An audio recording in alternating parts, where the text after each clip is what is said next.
ഒരു വീടിൻ്റെ മർമ്മപ്രധാനമായ ഭാഗങ്ങളിൽ ഒരു പ്രധാന പങ്ക് വഹിക്കുന്ന ഒരു സ്ഥലമെന്ന് പറയുന്നത് ആ വീടിൻ്റെ കിച്ചണാണ്. അപ്പോൾ ഒരു വീട് നിർമ്മിക്കുമ്പോൾ കിച്ചൺ എവിടെ ആയിരിക്കണമെന്നുള്ള വ്യക്തമായ ഒരു ധാരണ നമുക്കുണ്ടായിരിക്കണം. അപ്പം നമ്മുടെ വാസ്തുവിൽ പറയുകയാണെന്നുണ്ടെങ്കിൽ നമുക്ക് 4 മൂലകളാണ് പ്രധാനമായിട്ടും പറയുന്നത്. ഒന്ന് നിരർതി കോണ്, അതായത് കന്നിമൂല. ഒന്ന് വായു കോണ്, അതായത് നോർത്ത് വെസ്റ്റ് വടക്ക് പടിഞ്ഞാറേ മൂല. ഒന്ന് ഈശാന കോണ്, വടക്ക് കിഴക്ക് നോർത്ത് ഈസ്റ്റ് ഈശാന കോണ്. അടുത്തത് അഗ്നിക്കോണ്. അപ്പോൾ നമുക്ക് ഈ 4 പേരിലും അഗ്നി എന്ന് പറയുന്ന പേര് വരുന്നത് നമ്മുടെ തെക്ക് കിഴക്ക് മൂലയായ സൗത്ത് ഈസ്റ്റ് കോർണറിലാണ്. അപ്പോൾ ഒരു വീട്ടിൽ അല്ലെങ്കിൽ ഒരു ഹോട്ടലിൽ അല്ലെങ്കിൽ ഒരു മുറിയിൽ അല്ലെങ്കിൽ ഒരു സ്ഥാപനത്തിൽ അഗ്നി എവിടെ ചെയ്യാം എന്ന് ചോദിച്ചാൽ അതിന് ഒരു ഒറ്റ ഉത്തരമേ ഉള്ളൂ. ആ വീടിൻ്റെ, ആ മുറിയുടെ, ആ സ്ഥാപനത്തിൻ്റെ തെക്ക് കിഴക്ക് മൂലയിൽ. അതാണ് ഏറ്റവും ഉത്തമമായിട്ടുള്ള സ്ഥാനം. അതിന് മറ്റു പലരും പല കാര്യങ്ങൾ പറഞ്ഞ് അവിടെ ചെയ്യാൻ പറ്റില്ല എന്ന് പറയുന്നുണ്ട്. പക്ഷേ നിങ്ങൾ ഒരു കാര്യം ശ്രദ്ധിക്കേണ്ടതെന്ന് പറഞ്ഞു കഴിഞ്ഞാൽ, നമ്മൾ യാത്രകൾ ചെയ്യുന്ന വ്യക്തികളാണെങ്കിൽ നിങ്ങൾ നോക്കിക്കോളൂ, കേരളത്തിൽ ഭൂരിഭാഗം വീടുകളിലും വടക്ക് കിഴക്ക് ഭാഗത്താണ് അടുക്കള ചെയ്യുന്നത്. പക്ഷേ അതിന് ഏറ്റവും അനുയോജ്യമായ സ്ഥലം തെക്ക് കിഴക്ക് ഭാഗത്താണ്. കേരളം വിട്ടാൽ ഒരു സ്ഥലത്തും വടക്ക് കിഴക്ക് ഭാഗത്ത് അടുക്കള പണിയില്ല. വാസ്തുപ്രകാരം ചെയ്യണമെങ്കിൽ പണിയില്ല. അല്ലാതെ അറിഞ്ഞോ അറിയാതെ ആൾക്കാർ തെറ്റായിട്ട് ചെയ്തിട്ടുണ്ടെങ്കിൽ അങ്ങനെയായിരിക്കാം ചെയ്യുക. നമ്മൾ ബാംഗ്ലൂരൊക്കെ പോയി നോക്കിയാൽ അറിയാൻ പറ്റും, ഏതൊരു വീടിൻ്റെയും സൗത്ത് ഈസ്റ്റ് കോർണറിലായിരിക്കും അടുക്കള പണിയുന്നത്. അപ്പോൾ അടുക്കളയ്ക്ക് ഏറ്റവും ഉത്തമമായിട്ടുള്ള സ്ഥലം അഗ്നിക്കോണ് തന്നെയാണ്.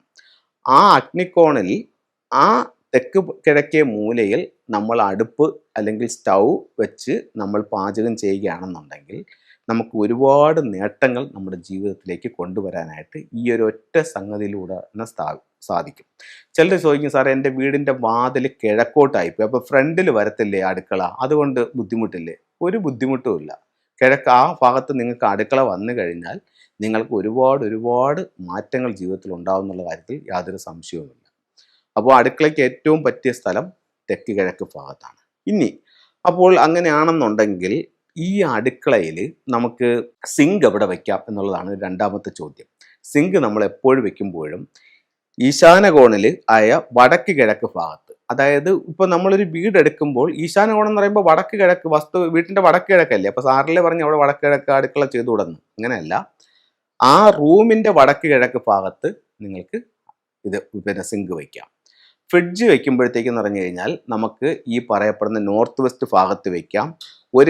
ഒരു കാരണവശാലും സ്റ്റൗവിൻ്റെ നേരെ ഓപ്പോസിറ്റ് വരുന്ന രീതിയിൽ ഫ്രിഡ്ജ് പാടില്ല. എന്തുകൊണ്ടെന്ന് വെച്ച് കഴിഞ്ഞാൽ രണ്ടും 2 എലമെൻറ്റ്സ് ആണ്. അത് ഓപ്പോസിറ്റ് വരാനായിട്ട് പാടില്ല. ഒന്ന് വാട്ടറും ഒന്ന് ഫയറുമാണ്. അങ്ങനെ വന്നാൽ ഫുങ്ഷോയിൽ പറയുന്നുണ്ട് വീട്ടിൽ കലഹങ്ങൾ ഉണ്ടാവുമെന്ന് പറയുന്നുണ്ട്. അത്തരത്തിൽ ആർക്കെങ്കിലും വന്നിട്ടുണ്ടെങ്കിൽ അതിൻ്റെ റെമഡിയും ഫുങ്ഷോയിൽ തന്നെ പറയുന്നുണ്ട്. ഇതിൻ്റെ ഇടയ്ക്കൊരു പ്ലാന്റ് വെച്ചുകൊണ്ട് കറക്റ്റ് ചെയ്യാൻ പറ്റും.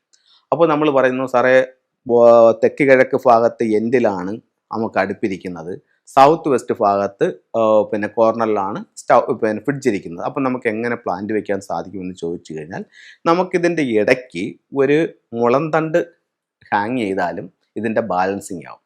അതായത് ഇത്രയേ ഉള്ളൂ, ഒന്നിലേക്ക് ചെല്ലുമ്പോൾ ഒന്ന് നശിക്കും. അതായത് വാട്ടർ നേരെ ഫയറിലേക്ക് ചെല്ലുകയാണെങ്കിൽ ഫയർ സ്വാഭാവികമായും ഇല്ലാതാവും. അതേസമയം ഇതിൻ്റെ ഇടയ്ക്ക് ഒരു എലമെൻറ്റും കൂടെ വരുന്നു. എലമെൻ്റ് ഏതാണ്? വുഡ് എലമെൻ്റ് ആണ്. അപ്പോൾ ഈ വാട്ടർ നേരെ വുഡിലേക്കാണ് കടന്നു ചെല്ലുന്നത്. അപ്പോൾ എന്താ ചെയ്യും? വുഡ് സ്വാഭാവികമായും അതിന് എനർജി ആവും, അത് വളരും. ആ ഒരു വുഡാണ് ഫയറിലേക്ക് ചെല്ലുന്നത്. അപ്പോൾ എന്ത് പറ്റും? നമുക്ക് അതിനെ കത്താനായിട്ട് സഹായിക്കും. അപ്പോൾ നമുക്ക് ഈ ഒരു തിയറി അനുസരിച്ച് അതിനെ ബാലൻസ് ചെയ്ത് കൊടുത്താൽ ആ ദോഷം മാറുമെന്ന് ഫുങ്ഷോയിൽ പറയുന്നുണ്ട്. അപ്പോൾ കിച്ചൺ ഇന്ന സ്ഥാനത്ത് തന്നെ ഉപയോഗിക്കുക.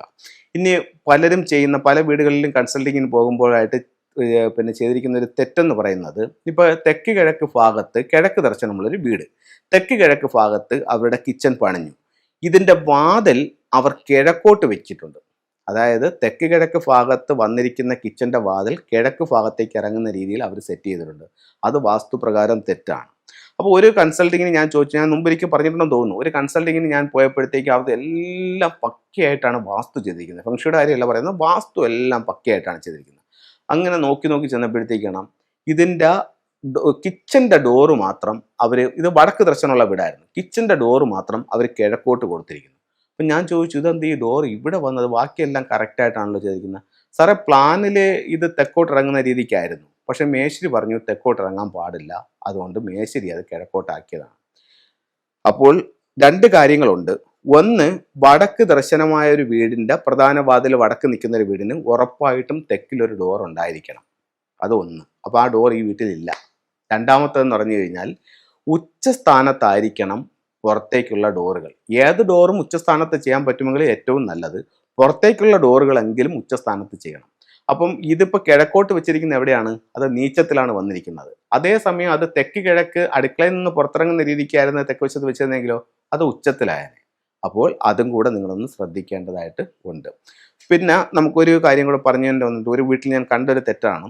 നമ്മൾ കിച്ചണിൽ നിന്ന് നേരെ ഇറങ്ങുന്നത് കിണറ്റിലേക്കാണ് ഇറങ്ങുന്നത്. അതായത് ഈ ഡോറിൻ്റെ നേരെ സെൻറ്റർ പിടിച്ചിട്ടാണ് കിണർ നിൽക്കുന്നത്. അപ്പോൾ അങ്ങനെ വാതിലിൻ്റെ നേരെ കുഴിയോ വെള്ളമോ അങ്ങനെ വരാൻ പാടില്ല എന്ന് ഫെങ്ഷുയിൽ പറയുന്നുണ്ട്. അപ്പോൾ ഇത്തരം കാര്യങ്ങളൊന്ന് ശ്രദ്ധിക്കുക. നമുക്ക് ചില ഫെങ്ഷു ടൂളുകളിലേക്ക് പോകാം. നമുക്ക് സമ്പത്ത് വരാനായിട്ട് എന്തൊക്കെ കാര്യങ്ങൾ സ്വീകരിക്കാം എന്നുള്ളത് നോക്കാം. ഇത് വെൽത്ത് ഷംബാല എന്ന് പറഞ്ഞിട്ടുള്ള ഒരു സ്റ്റാച്യു ആണ്. അതായത് സമ്പത്തിൻ്റെ ഗോഡായിട്ടാണ് ഫെങ്ഷുയിൽ ഇതിനെ കണക്കാക്കുന്നത്. ഇത് ശ്രദ്ധിച്ച് നോക്കിയാൽ അറിയാം, നമ്മുടെ കുബേരനാണ്. കുബേരൻ എന്ന് പറഞ്ഞാൽ കയ്യിലൊരു കീരിയുമായിട്ട് നിൽക്കുന്ന കുബേരൻ്റെ ആ ഒരു സ്റ്റാച്യു തന്നെയാണിത്. ഇത് ഫെങ്ഷുയിൽ വെൽത്ത് ഷംബാല എന്ന് പറയും. അപ്പം ഇത് സൗത്ത് ഈസ്റ്റ് ഭാഗത്ത്, നിങ്ങളുടെ വീടിൻ്റെ ആയാലും നിങ്ങളുടെ ഓഫീസിൻ്റെ ആയാലും സൗത്ത് ഈസ്റ്റ് ഭാഗത്ത് ഇത് വെക്കുന്നത് നമ്മളിലേക്ക് സമ്പത്ത് വരാൻ നല്ലൊരു ടൂളായിട്ട് ഫെങ്ഷുയിൽ ഇതിനെ കണക്കാക്കുന്നു.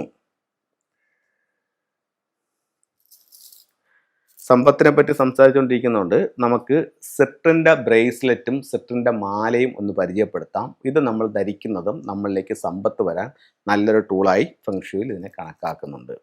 അതുപോലെ തന്നെ സിട്രിൻ്റെ ചെറിയ സ്റ്റോൺസുകൾ നമുക്ക് വാങ്ങിക്കാനായിട്ട് കിട്ടും. അപ്പോൾ ഇത്തരത്തിലുള്ള സ്റ്റോൺസ് നമ്മുടെ ക്യാഷ് വെക്കുന്ന സ്ഥലങ്ങളിൽ അലമാരയിലോ മേശയിലോ പേഴ്സിലോ എവിടെയാണെങ്കിലും ഇത് വെക്കുന്നത് നമ്മളിലേക്ക് കൂടുതൽ സമ്പത്തിനെ ആകർഷിക്കാൻ നല്ലതായിട്ടാണ്.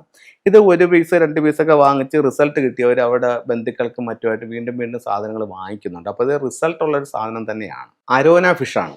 അരോന ഫിഷ് എവിടെ വെക്കുമെന്ന് ചോദിച്ചു കഴിഞ്ഞാൽ ലിവിങ് റൂമിൻ്റെ അല്ലെങ്കിൽ ഡൈനിങ് ഹാളിൻ്റെ സൗത്ത് ഈസ്റ്റ് കോർണറിൽ അരോന ഫിഷ് വെക്കുന്നത് വെൽത്തിന് നല്ലതാണ്. ഇത് ഒരു 3 ലെഗ്ഡ് ഫ്രോഗ് ആണ്. അതായത് 3 കാലുകളുള്ള ഒരു തവളയാണ്. ഇത് മെയിൻ ഡോറിൽ നിന്നും വീടിനുള്ളിലേക്ക് വരുന്ന രീതിയിൽ ഒരു ചൈനീസ് നാണയം കടിച്ചു പിടിച്ച് വീടിനുള്ളിലേക്ക് വരുന്ന രീതിയിൽ ഈ രീതിയിൽ നമ്മൾ പ്ലേസ് ചെയ്യുന്നത് നമുക്ക് സാമ്പത്തികമായിട്ട് ഒരുപാട് നേട്ടങ്ങൾ കൊണ്ടുതരും. ഇത് നമുക്ക് ബിസിനസ് സ്ഥാപനങ്ങളിലും ഓഫീസുകളിലും ഇത് വെക്കാവുന്നതാണ്. അപ്പോൾ എല്ലാവർക്കും എല്ലാ ഐശ്വര്യങ്ങളും ഉണ്ടാവട്ടെ എന്ന് പ്രാർത്ഥിച്ചുകൊണ്ട് നിർത്തുന്നു. നന്ദി, നമസ്കാരം.